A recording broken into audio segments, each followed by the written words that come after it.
Thanks so much for coming out on such a cold night. I'm really excited to be at Zanies. I'm the oldest comic in the show tonight. And I may be the oldest person in the room tonight. And here's something I just found out. I'm actually older than the building that we're in tonight. It's not a big deal. It's not like I'm going to fall off the stage or forget where I am. So I just wanted to clear the air about that. So I want to talk about politics. A lot of juicy political topics, and one topic that's heated up lately is gay marriage. Fuck that. Oh, wait! Oh, my first heckler! Yay!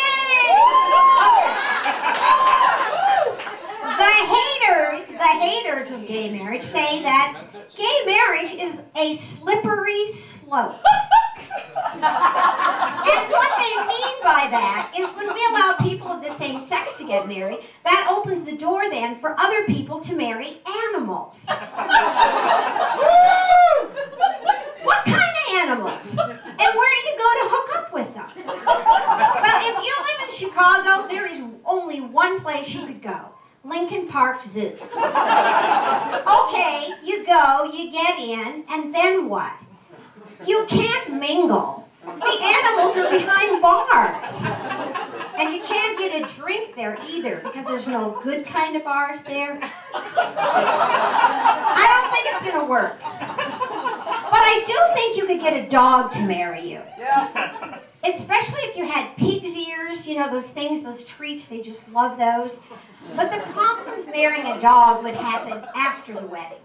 Because then the dog will be inviting other dogs to live with you. They're pack animals. They like to live together, sleep together, travel together. You're going to end up with a house full of dogs. I actually had a date with an animal once. Oh, no. Long story, kind of confusing, miscommunication. My date was described as a working actor who had just had a big part in a blockbuster movie. So of course I went. My date was one of the apes from the Rise of the Planet Apes movie. And all those animal rights people, you know, they said there were no real apes in that movie. He was in the movie. I know. I rented it from Netflix. I recognized him. He didn't have a big part. No, he wasn't even in one scene with James Franco. He was just in the scenes where the real apes were chasing people over the Golden Gate Bridge. He was chasing, not acting. It's a big difference. I wouldn't have cared. I wouldn't have cared if I knew he was just an extra. Because I have been an extra in a lot of movies, and then that would have been something we had in common to talk about. Well, he couldn't talk, but he could sign, and I sign, so we could have been signing about it. So the highlight of my career as an extra was when I was Sally Field's stand-in. So what that means is when her stand-in couldn't stand in, I stood in. And it was great because I love Sally Fields. I've just followed her career, and we have so much in common. There are many similarities. It's a long list. I'll just give you a few things. We're both short.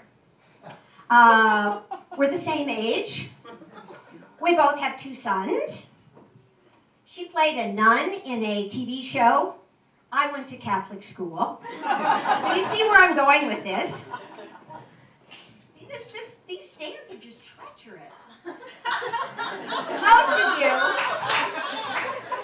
and I am old, I got that out in the first.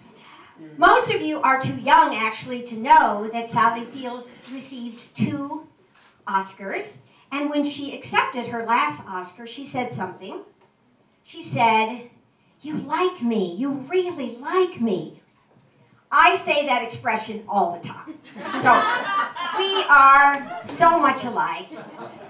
There are a lot of people actually working as extras now because they're out of work, not just out of work actors. There's just so many people out of work, and it's really demoralizing. You know, people mail out hundreds of resumes, and they hear nothing back.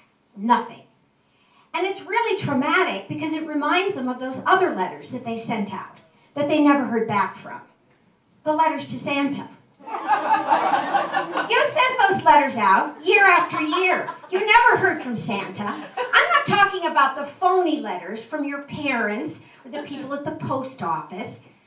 Did you hear from Santa? I never heard from Santa.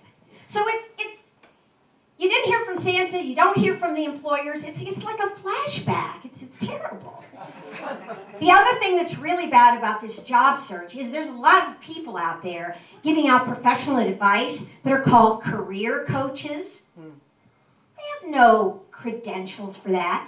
Now I'm going to tell you something that I actually read. I didn't make it up for tonight, unlike some of the other things I've said. This was in a business journal, and it was in an advice column by a career coach. So this guy writes in with this like heartbreaking story that he actually has job interviews, but when he gets there, he's so nervous, he has to go into the bathroom and pee.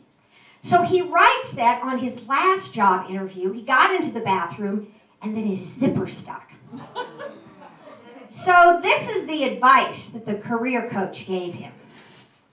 Put a little baby oil on your zipper before your next job interview. Oh my God, this is horrible advice. The baby oil will stain. The baby oil will spread. He will have a big honking stain right in the front of his pants. Now he's going to go into a job interview. He's not going to get a job offer. He's going to get escorted out by security. And the job interviews, they're not the same.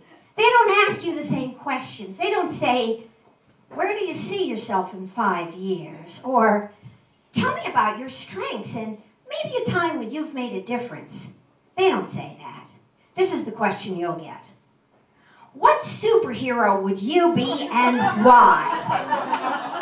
Oh man, you could go so wrong answering a question like that. I mean, I can understand, it's not a bad question. It's a question you could ask somebody at a bar that you were like trying to decide if you're going to hit on them or not, and you could qualify it by how they answered the question. But a job interview? I've thought about being a superhero because I've thought about what it would be like to have superhuman powers. And I've thought about, we've all thought about what we would do if we had the superhuman powers. I've narrowed it down to 3 things. First, I would make myself taller. And next, I would make myself younger. Okay, switch the order there. And next, I would make myself always funny. On stage, off stage, at an audition, at an open mic, I would always kill. And that is all I would do with my superhuman powers. I know what you're thinking, that I should have done something like end world hunger, right? Or cure some major disease.